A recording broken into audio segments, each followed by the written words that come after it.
Hola, I'm delighted to be talking to you on the future challenges and opportunities for meat post-COVID. And I've got a lot to get through, and I'll get straight into it. Number one, post-COVID, when is post-COVID? That's what I ask.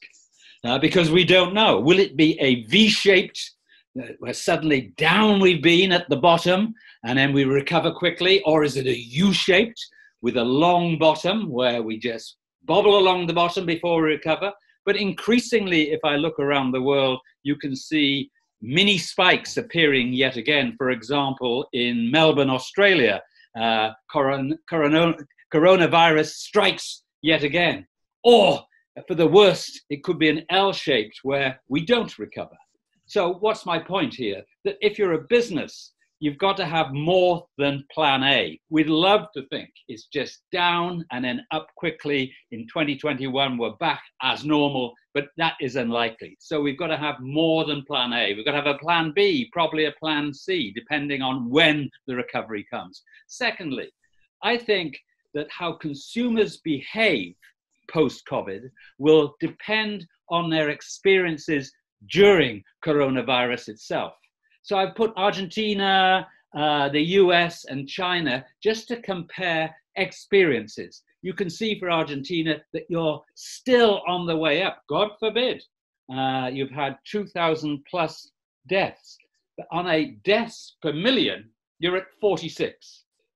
Look at what's happened in the US. They're still on the way up in terms of the virus, still expanding. And their deaths per million are 420, like 10 times more per million than you. But down to China, where the virus started, they had 9,000 deaths solely, and deaths per million at mini 6. So what's the importance of that?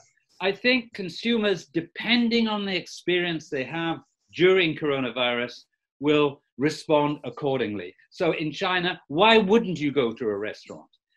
Everything seems to be going back to a normal. On the other hand, in the US, wow, you've still got to hold on because it's a frightening world out there. In the UK, for example, our deaths per million are 700.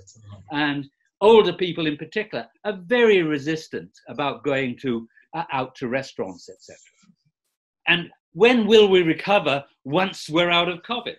Just quickly, I'm not a numbers person, but if you look at the middle column here, what it tells me is that the Economist Intelligence Unit suggests that for most countries, it will be 2 or maybe even as far as 4 years before we return to the economic conditions that we had in 2019. In the world, there's only one really country, and it's a big country, that is likely to get through 2020 without going through a recession, and that's China. So luckily for you, China is an export market of great potential. And so, good news for Argentina, I would suggest. Okay, so what happened during coronavirus, or what is happening? What did we go and buy? It's interesting, right around the world, it was very similar that consumers rushed out when they could, when they were allowed to under lockdown, to buy comfort food, old favorites, storable foods, indulgent snacks, staples.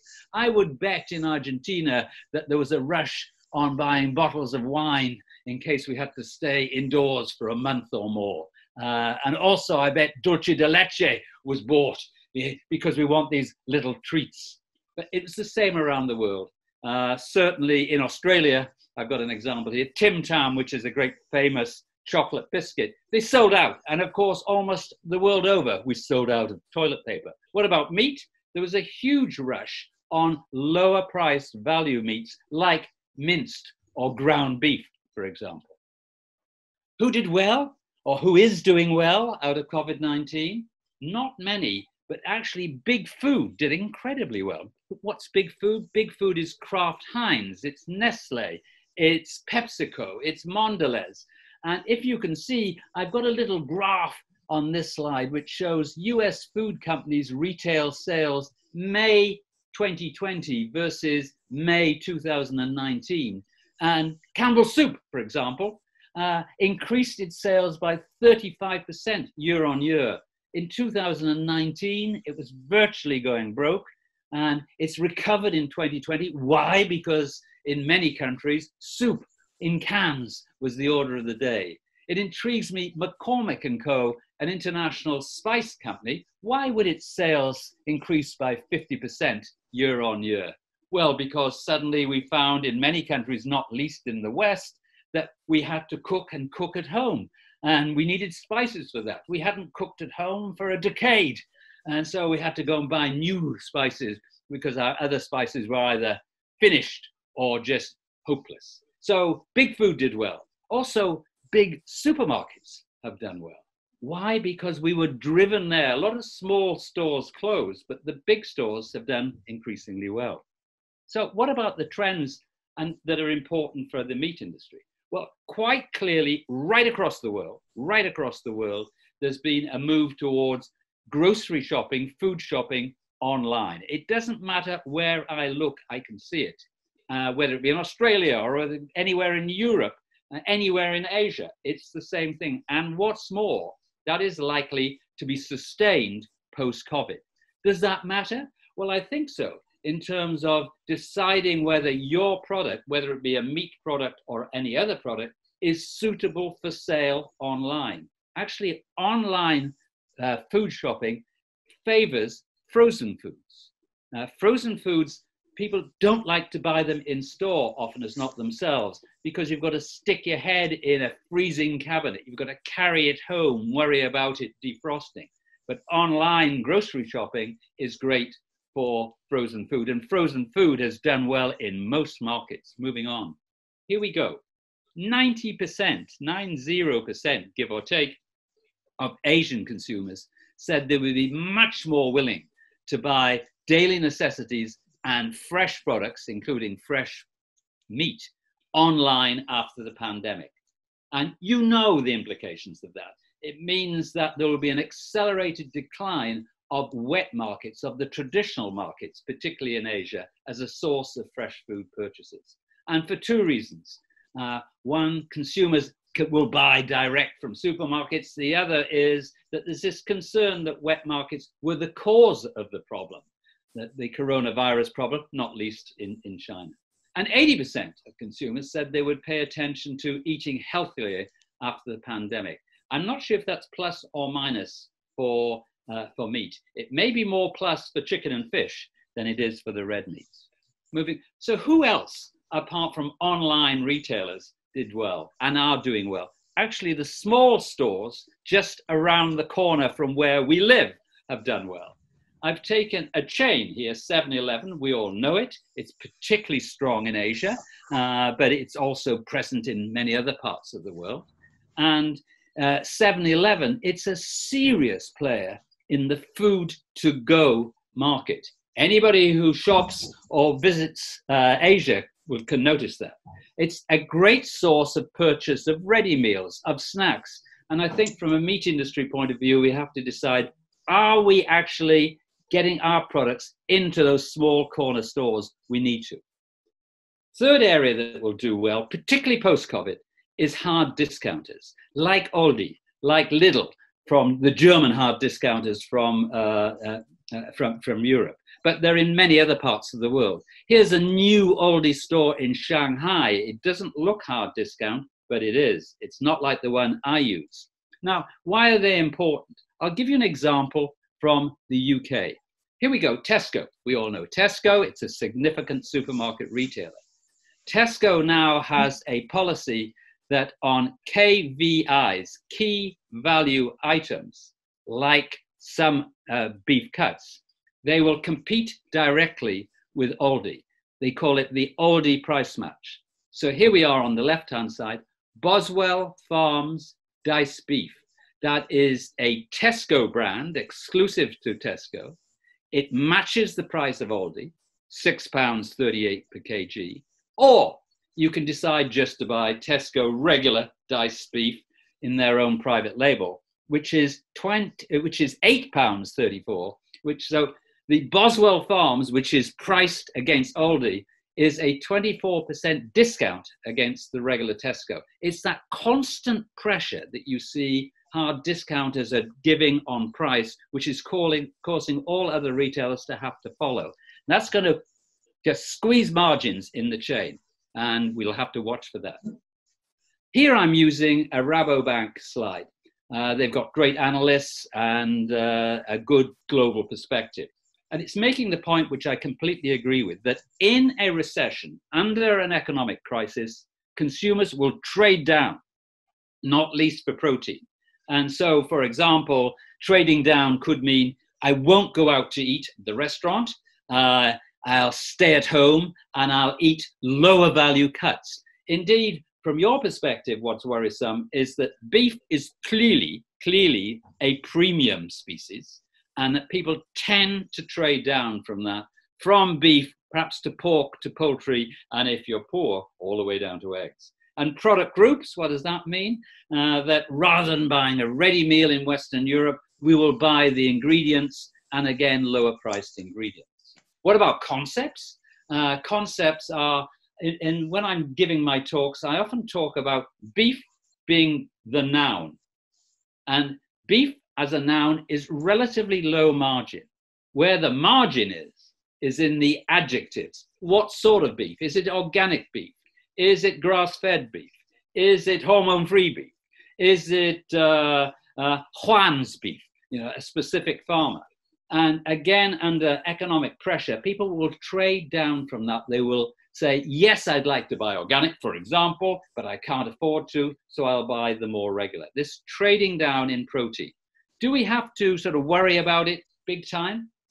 Well, luckily, no, because above and beyond, if you will, COVID-19, there are other issues in the world market for meat, and you know them so well. Even although there's a global recession, the short to medium term market picture for beef is much rosier because of the substantial meat deficit in China as a result of African swine fever.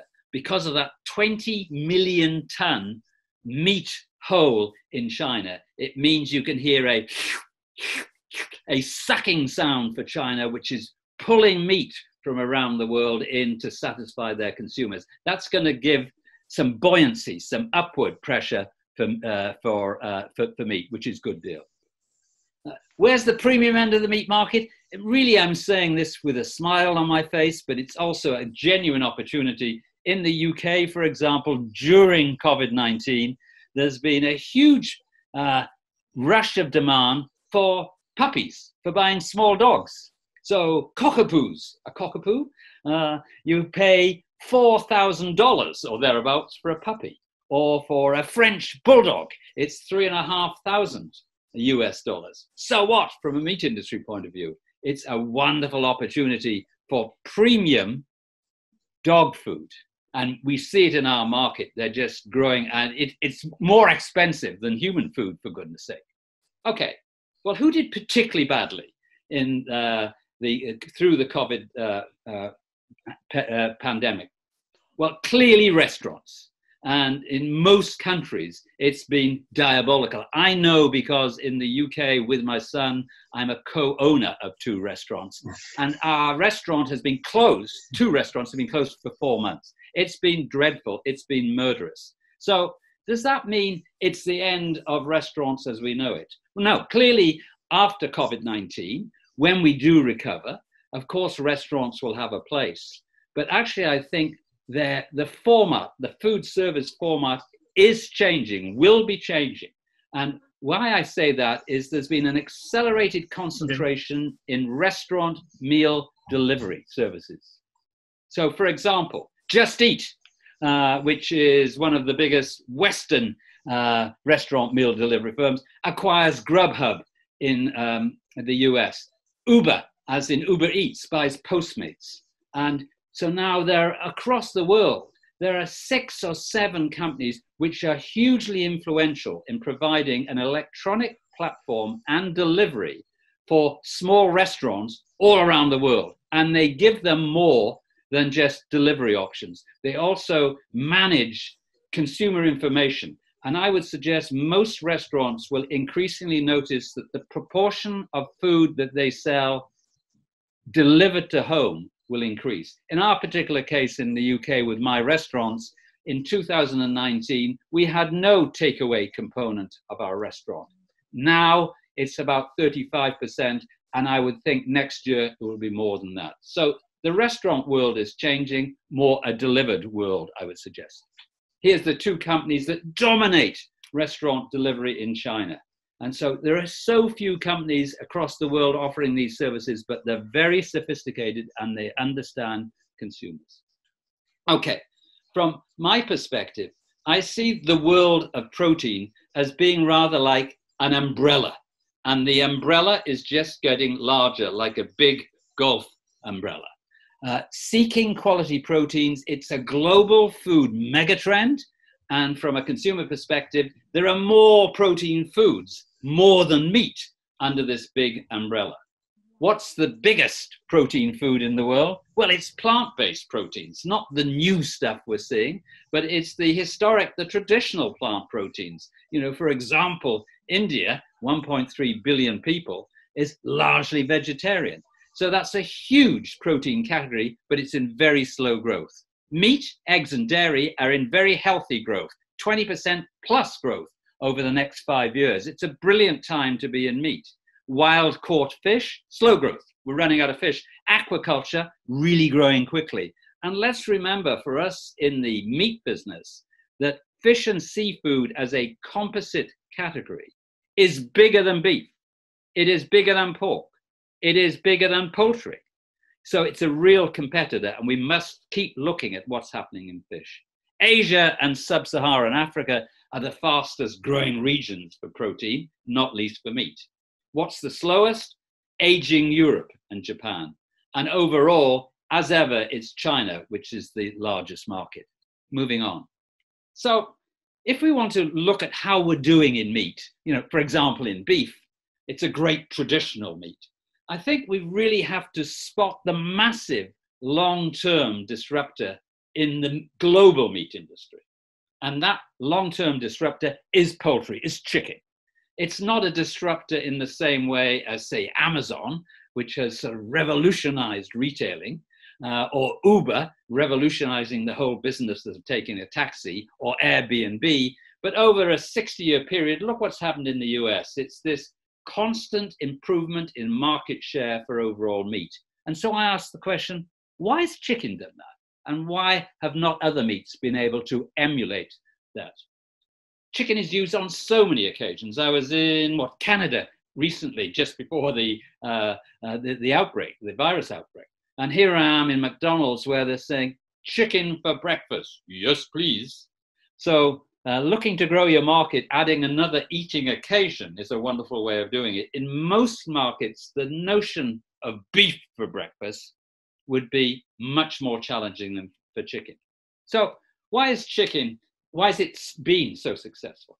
All the consumer research I look at has consumer attributes which are so long. That is, consumers saying, we love chicken because it's affordable, it's nutritious, it's versatile, it's snackable, you can eat it hot or cold, the kids love it, it's local because you can buy local chicken. There's a very wide product range. It's consumer orientated, so the names of their products are like nuggets, whereas still in beef, for example, we use names that consumers struggle with, like calling beef cuts by the point of anatomical origin on the carcass. What's that got to do with consumers? So there's a consumer checklist, and chicken does well. But there's also a citizen checklist, and increasingly this is important. Is the meat climate friendly? Is it environmentally friendly? Is it sustainable? Is it animal welfare friendly? Is it human health friendly? You know, antibiotics, hormones, or is it COVID-free? And the fact of the matter is chicken has a much more rocky position, a difficult position on these citizen checklists. I think we have to look at this citizen checklist from a beef perspective and say, how do we do? How are we doing as beef? And it's a bit like chicken, it's plus or minus, because we're not seen as being environmentally friendly. From a human health point of view, there are those who are saying that we eat too much in some countries. So this next slide is just to show you can see the difficulty For COVID-19, the impact that it's had in some parts of the world of people's perception of food safety. So Tyson, for example, China suspending poultry imports from Tyson plant amid COVID-19 concerns, because just like in Argentina, big meat processors have had staff problems associated with the virus. Just 2 days ago, Argentina suspends exports from 8 meat plants to China after COVID-19 was found. And I think overall, positive management of COVID-19 by, in particular, Australia and New Zealand, but actually in particular New Zealand, is really useful in building a strong, clean and green credentials. The rest of us are struggling to compete with New Zealand, particularly, who've done so well in that regard. So will the coronavirus pandemic, will it make us all germaphobes? Well, we don't want to touch anything. So everything becomes contactless when we are buying. Also, of course, in supermarkets, we have to maintain social distance, etc. But I wonder if it has a longer term impact. For example, on the right-hand side, here's a meal I had last November. I was in Thailand and eating with friends where there are 12 different dishes and we all select from, we share our dishes. I wonder if we'll see that in the future. Will that be bye-bye Argentinian buffets? Because no, I only want food that I've touched, not what other people have touched. I have to talk quickly too about, as we've gone through COVID-19, the news, the noise about plant-based meats tended to be lessened. Does that mean that it's gone away? Not at all. Here I'm taking two of the principal firms who are in plant-based meats, Impossible Foods and Beyond Meat. And just to remind us that in the last about 8 months, those two companies have taken out of the venture capital market $750 million to help them expand. And it tells me that if plant-based meats fail in the marketplace, it won't be because of lack of finance. It might be because of lack of taste, but never because of lack of finance. And you can see them, it just growing across the world. It's starting to have traction. Starbucks adds Impossible Breakfast Sandwich to their US menu. And Beyond Meat is expanding in China. So Impossible Foods raised $500 million in March. For goodness sake, that's in the middle of the coronavirus pandemic. And if I look at what A.T. Kearney, the management consultants from the US, what are they saying? That the global meat value chain is almost $2 trillion. And they imagine by 2040, that's not too far away, that's only 20 years away. And they see conventional meat, the meat we know and love, being less than half of the total meat value chain. I think that isn't the case. I think that's an overestimation. But I would bet that cell-cultured meat or plant-based meat will have, I don't know, 30% of the total meat market by 2040. That means we've got more competitors. Should we panic? No, but we must be well aware of them. Here we are because their price is getting much closer to the meat price, to the proper meat price. Here's Beyond Meat moving to closer to parity with a value pack launch of burgers, of plant-based burgers in the US. And I noticed just yesterday that Beyond Meat has global aspirations, and it's now even in Brazil, for goodness sake. Before you know it, they'll be selling it in Argentina. They probably are already now. And it's not just big meat firms, because every single major global meat firms, including all the Brazilian ones and Argentinian ones, are into plant-based meats because they can't afford not to be. But also big food is the same. Here's Kelloggs. We know Kelloggs because of breakfast cereals with their incognito, a fancy name. But it just tells everybody is into this because they see it has market traction. Is it a silly Western thing? No, when I'm in Asia, exactly the same. Here's Karana, they have a jackfruit-based pork product, which mimics meat, mimics pork wonderfully well. And probably the longest standing fake, as President Trump would say, fake meat is Quorn. It's a seriously profitable fake meat. It's sold around the world now. It's owned by Monde Nissin out of the Philippines. And if you look at its its financial results, they make plus 20% EBITDA year after year. Most Argentinian meat companies, if they made 6% EBITDA, they would be delighted. So you can be highly profitable in non-meat meat. And I haven't time to talk about cell-based, so growing meat from single cells, but it is coming. We should be aware of it. I've put this in largely for fun too. Here's a Japanese company which is growing cultured meat to produce foie gras, so duck liver, and they will be launching it commercially in 2021. Products are arriving and they'll arrive and be accepted. I put this in too because it's such an important industry, the beef industry and the meat industry in general in Argentina. I think we have to watch too ZOA. So what's ZOA? It's made by Modern Meadow. It's the brand name for a cell-based leather grown from the single cells taken from the hides of cattle. They're very close. They're just starting to launch commercially now. I think we've got to keep our eye on this because it would be a huge disruptor of the meat industry if it reduced demand for the hide of the animals. And what worries me about these plant-based products is that they're so consumer focused. Here's the vegetarian butcher owned by Unilever. You can see by the names What the Clock, Chickened Out Burger, and No Beef Burger, etc. Little Willies, sort of rather rude, schoolboyish names, etc. But meatless products are consumer focused and reflect demand pull, whereas often red meat products are production led and driven by supply push. We have to watch that. Before coronavirus, there was a growing movement about the environment, a concern about what we ate and did it affect the environment. So we had this notion of climate-friendly food, and has that been sustained through this dreadful pandemic? And I think it has. Here we are in the UK, just recently a survey that the better part of 40% of Brits plan to buy more green, sustainable produce because they've seen, all of us have seen, that as we went through lockdown, I bet you've seen it in Buenos Aires, that we can have an impact on our local community and environment. For example, in lockdown, when we woke up in the morning, you could hear the birds sing. It was quiet. The pollution levels were lower. And you can see people say, oh, we can affect the environment. Maybe we need to do more about it. And maybe one part of that is changing what we eat. And a lot of this pre-COVID, but still post, has been driven by children, by your own children or grandchildren in my particular case. Here is Greta from Sweden, that hugely influential young woman who's also occasionally very irritating, but she, and it's not just her, right across Asia I see the same, say we must do something to affect climate change, and part of that is having planet-friendly diets.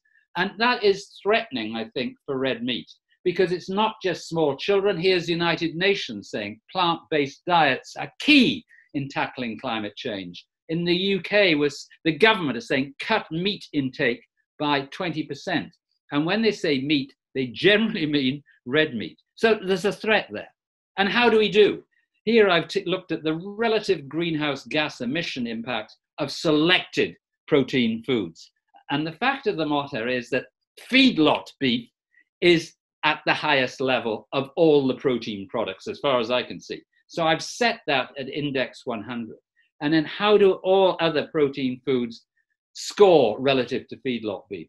I notice grass-fed beef, which is a large part of your production, is 1/3 the environmental impact. But as you can see, down to peas, beans, and nuts, where it has just a minimal offer.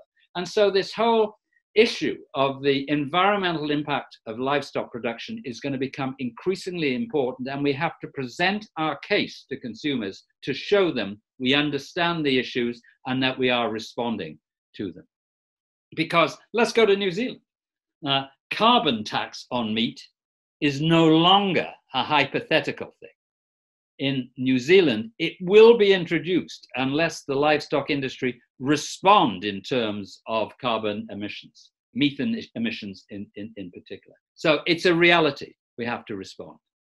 And I think it's at a wider level too. If I look at the food industry right across the globe, particularly in Europe here, that increasingly there will be a governmental requirement that every food product has to have on the packaging what its Nutri-Score is, what its impact is on human health. I think that's great from a meat industry point of view because our human health impact in general is very positive. But I would suggest within 2 years, it's going to be more on that. There's going to be an Enviro score, and we'll have to put our carbon score on our products, and that may be more challenging for us. We need to get to it and get to it quickly.